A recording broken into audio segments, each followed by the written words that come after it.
Assalamualaikum warahmatullahi wabarakatuh.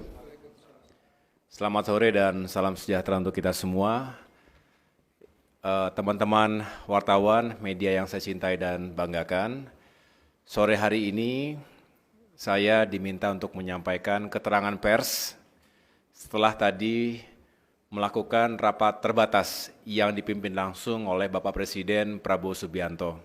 Bersama saya hadir Menteri Perhubungan, Bapak Dudi Purwagandi, Menteri PU Bapak Dodi Hanggodo, dan PCO Bapak Hasan Nasbi, yang tentunya tadi semua kami mengikuti jalannya rapat terbatas yang dihadiri selain Bapak Presiden, ada Bapak Wapres dan para Menko, para menteri dan pejabat lain yang terkait dengan penyiapan Natal dan Tahun Baru yang sebentar lagi kita akan song-song bersama.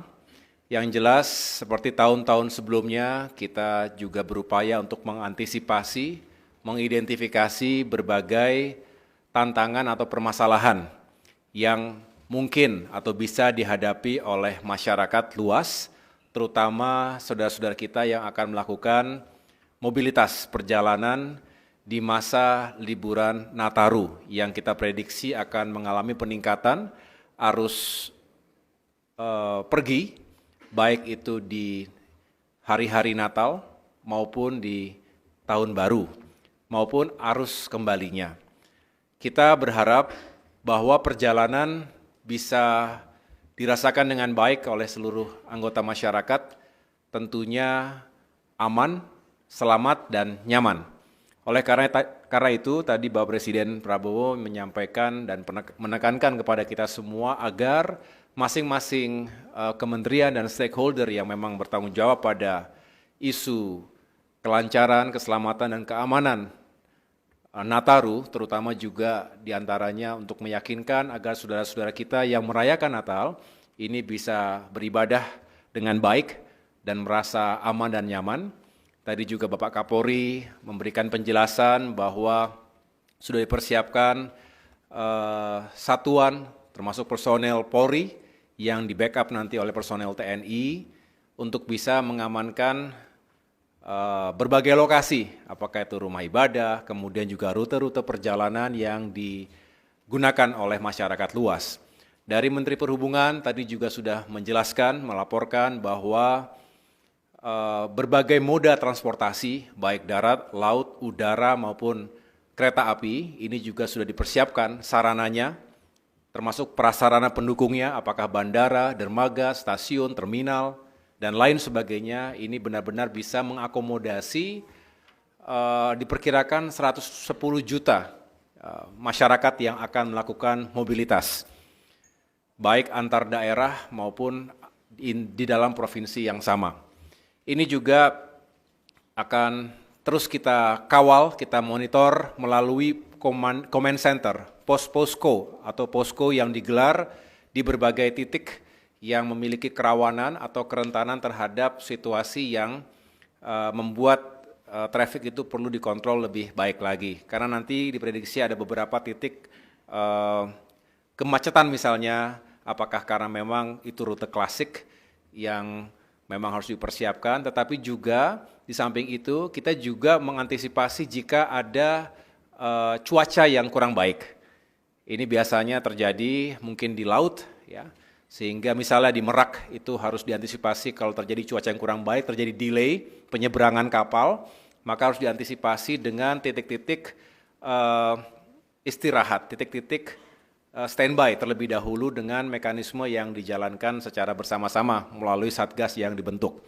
Dari sisi pekerjaan umum, tentu kita ingin meyakinkan agar fasilitas infrastruktur dasar termasuk jalan-jalan tol, jalan raya antar provinsi, jalan nasional, dan lain sebagainya itu juga benar-benar berfungsi dengan baik. Tadi Bapak Presiden bertanya apakah yang rusak-rusak itu sudah ditangani, dan Menteri PU sudah menjawab bahwa masih terus dikerjakan, saya ulangi, sudah dilupayakan yang terbaik, dan mudah-mudahan tidak ada kendala-kendala yang terlalu berarti, termasuk meyakinkan agar benar-benar para pengguna itu bisa bertransportasi dengan aman dan nyaman. Demikian yang dapat saya jelaskan. Selebihnya di luar dari koordinasi Kemenko Infrastruktur dan Pembangunan Kewilayahan, tadi juga dicek bagaimana BBM, ketersediaan BBM selama Nataru ini. Tadi Menteri SDM juga menjelaskan secara umum sudah siap dan tentu akan terus diantisipasi hal-hal yang mungkin terjadi terkait dengan ketersediaan bahan bakar dan juga listrik, suplai listrik agar sekali lagi ketika ada demand yang tinggi semuanya tetap terjaga dengan baik. Dari sektor perdagangan juga tadi dijelaskan untuk harga-harga bahan pokok diharapkan juga tetap stabil. Demikian yang dapat saya sampaikan terkait dengan hasil ratas terkait dengan Nataru tadi.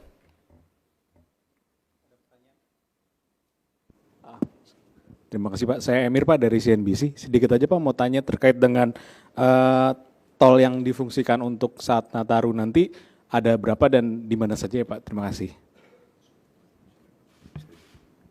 Nanti bisa dijelaskan lebih lanjut. Yang jelas kita mempersiapkan berbagai ruas jalan tol, termasuk juga kita ingin memastikan manajemen rekayasa lalu lintas untuk mengantisipasi kemacetan yang mungkin terjadi. Ini bisa saya jelaskan secara singkat, nanti mungkin kesempatan berikutnya bisa dijelaskan oleh Menteri PU. Jadi jalan tol di Pulau Jawa yang operasional itu sepanjang 1.830 km. Kemudian ada beberapa, saya ulangi, tempat istirahat dan pelayanan yang dipersiapkan itu ada 90 secara keseluruhan dan 422 gerbang tol beroperasi. Kemudian untuk mendukung kelancaran libur Natal dan Tahun Baru, yang dilakukan antara lain yang pertama penambahan ruas tol beroperasi sepanjang 47,6 km di Pulau Jawa.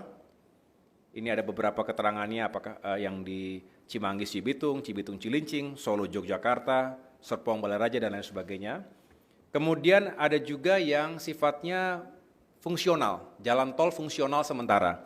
Nah ini kebetulan nanti malam kan saya akan bersama Bapak Menhub mencoba trek direct train dari Jakarta ke Yogyakarta. Kemudian keesokan harinya saya juga akan melakukan pemeriksaan bersama Menteri PU di segmen jalan tol fungsional khususnya yang menghubungkan Klaten dengan Prambanan, kurang lebih 8,6 km. Karena ini sifatnya belum 100% sempurna, karena sifatnya fungsional, maka memang ada beberapa yang belum sangat optimal. Tetapi kami ingin memastikan bahwa walaupun belum 100% bisa dioperasionalkan dan masih sementara sifatnya, tetapi tetap kita utamakan keselamatan dan kenyamanan masyarakat pengguna jalan tol tersebut. Kemudian yang lain-lain adalah peningkatan kapasitas jalan tol, ya, termasuk untuk Jakarta Cikampek, di mana pengoperasian tambahan 1 lajur ruas Jakarta Cikampek dari 3 lajur menjadi 4 lajur pada sejumlah kilometer yang nanti bisa dijelaskan lebih rinci di kesempatan yang lain. Saya pikir itu jaringan jalan nasional non tol di Indonesia juga akan terus kita persiapkan sehingga masyarakat nanti bisa traveling dengan lebih baik lagi. Cukup? Baik. Tarif perjalanan transportasi umum selain pesawat, apakah ada juga yang bisa diturunkan atau seperti apa skema untuk biaya perjalanan masyarakat nanti? Terima kasih. Ya, terkait tiket, memang beberapa saat yang lalu sudah diumumkan juga kepada publik atas upaya yang dilakukan oleh Kementerian Perhubungan dan berbagai stakeholder lainnya, karena terkait dengan tiket pesawat misalnya, ada elemen aftur yang berpengaruh secara signifikan, kemudian juga penurunan jasa ke bandar udaraan, baik yang ditanggung oleh passenger, oleh consumer, maupun oleh maskapai, termasuk jasa pengelola bandara di berbagai tempat. Dan yang terakhir tentunya terkait dengan fuel surcharge. Jadi kita bisa menurunkan kurang lebih average itu 10% untuk tiket pesawat. Sedangkan yang lain-lain saya dengar tadi untuk kereta api, untuk direct train itu bisa mendapatkan pemotongan 50%. Inilah yang sedang terus diuji. Beberapa hari yang lalu sudah diuji Jakarta Semarang dan nanti malam saya akan ikut Jakarta Yogyakarta. Mudah-mudahan juga bisa membantu masyarakat yang akan menggunakan kereta api dari Jakarta ke dua provinsi tersebut. Baik.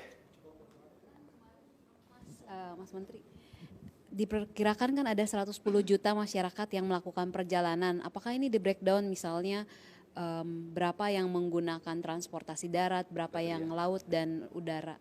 Dan antisipasinya akan seperti apa? Makasih. Sebetulnya tadi sudah dipaparkan kepada Bapak Presiden, nanti bisa diserahkan kopinya untuk datanya ya. Ada bisa diambil sebentar.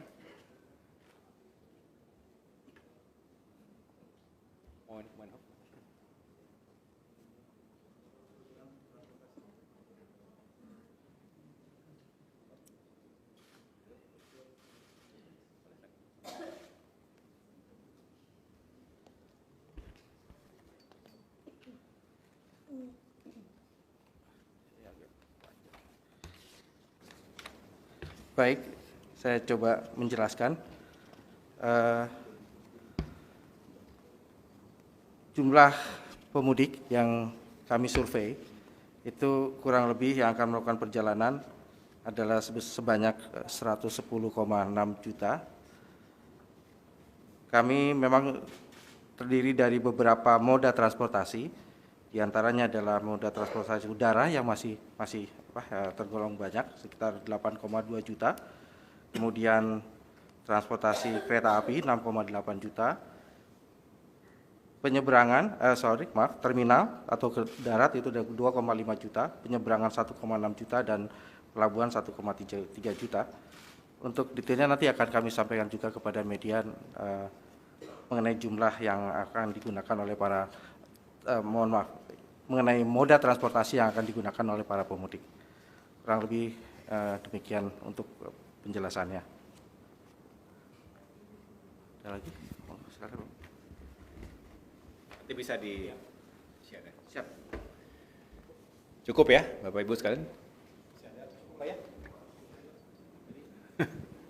Sedikit menambahkan aja Pak, tadi Bapak kan sudah menjelaskan soal adanya stimulus di bidang udara ya Pak, transportasi udara dan kereta gitu. Kalau untuk transportasi lain seperti di sektor transportasi laut misalnya penyeberangan feri dan perjalanan di jalan tol gitu, atau itu juga apakah akan ada stimulus serupa Pak gitu? Masih harga yang sama ya.